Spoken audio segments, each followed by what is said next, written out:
IPL का auction खत्म हो चुका है और इस वीडियो में अपन सीएसके और आरसीबी की एकदम बेस्ट प्लेइंग 11 बनाने की कोशिश करेंगे क्योंकि आरसीबी की गारंटी मैं नहीं ले सकता। ऐसा अगर तुमको लगता है मैं बोलूंगा तो you are wrong bitch. RCB ने इस बार छक्का मारा एकदम छप्पर पाड़। भाई Josh Hazlewood, Krunal Pandya, Phil Salt, Bhuvi, क्या टीम है यार ये। अब तो फाइनली इस साल कप नाम देने से कोई नहीं रोक सकता है। पर इस बार तो तारीफ करनी पड़ेगी क्योंकि हर बार जब ये बड़े बड़े नामों की तरफ भागते थे तब हम ही बोलते थे कि क्या फालतू मैनेजमेंट है, नशेड़ी, गंजेड़ी, भंगेड़ी, लेंडी, लेकिन इस बार अगर फाइनली इनकी ऊँख उड़ी है तो हमको तारीफ करना चाहिए। ओके, तो आरसीबी की बात शुरू हो चुकी है तो आरसीबी की प्लेइंग 11 पहले डिस्कस कर लेते हैं, फिर बाद में सीएसके की प्लेइंग 11 पे आ जाएंगे। ओके, तो शुरू करते हैं हमारे कैप्टन किंग कोहली से। भाई कोई बात नहीं कर रहा इसके बारे में अभी तक, लेकिन अब तो क्लियर हो गया है ना कि विराट कोहली के अलावा और कोई कैप्टन है ही नहीं इस टीम में, क्योंकि फाफ डुप्लेसिस इसको इन्होंने वापस लिया नहीं। केएल राहुल के पीछे भागे नहीं तो बचा कौन?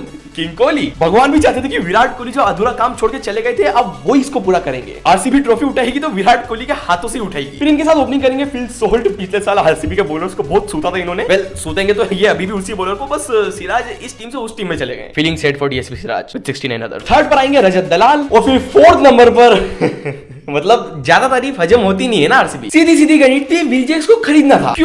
क्यों यूज नहीं किया टीम उनके ऊपर? भाई वो अंबानी, आकाश अंबानी जो भी नाम था उसका, वो खुद आके हाथ मिला रहा था आरसीबी वालों से। सर हमने केवल सुना था आज तक, आज देख भी लिया कि तुम चूतिया हो, लेकिन अगेन अब तो आदत सी पड़ गई है।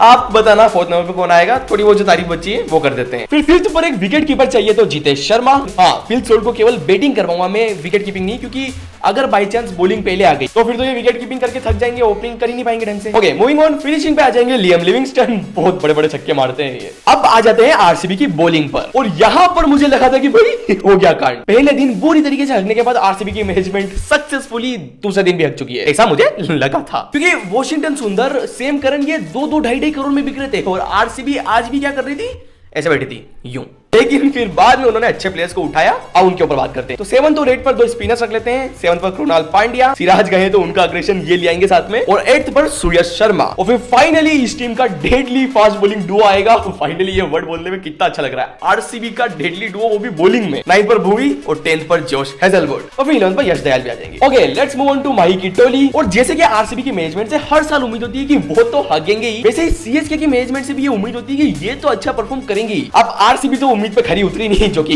अच्छी बात है, लेकिन चेन्नई जरूर उम्मीद पर खरी उतर चुकी है और ये भी अच्छी बात है। ओके, शुरू करते हैं। तो ओपनिंग पर आएंगे संजू सैमसन लाइट। नहीं, अब संजू सैमसन लाइट नहीं, ये खुद ही संजू सैमसन बन चुके हैं पूरे, क्योंकि संजू को तो इंडियन टीम में जगह मिल गई है, यही अभी तक जस्टिस कर रहे हैं। जिसको समझ नहीं आया, ऋतुराज गायकवाड़ की बात कर रहा हूं मैं। उसके बाद न्यूजीलैंड कोटा और 30+ की एज के कोटा से डेवन कॉनवे फिर से आ चुके हैं। और न्यूजीलैंड कोटा की बात चली रही है तो रचिन रविंद्र को कैसे भूल सकते हैं। अब इन दोनों को फिर से खरीद लिया, इसलिए सीएसके के फैंस बहुत ज्यादा खुश तो हो रहे, लेकिन इनकी पिछले साल की परफॉर्मेंस भूल गए क्या भाई लोग? थोड़े ठंडे पड़ जाओ, वरना रचिन रविंद्र जब दूसरे ओवर में शॉर्ट बॉल पे आउट होगा ना, तब सारी खुशियां चली जाएगी, बिल्कुल जैसे वो गई थी वैसे। फिर 4th नंबर के लिए भी इस साल इन्होंने एक नया प्लेयर खरीदा है, फिर जिसका तुम्हें था इंतजार, क्या मतलब 2 साल और।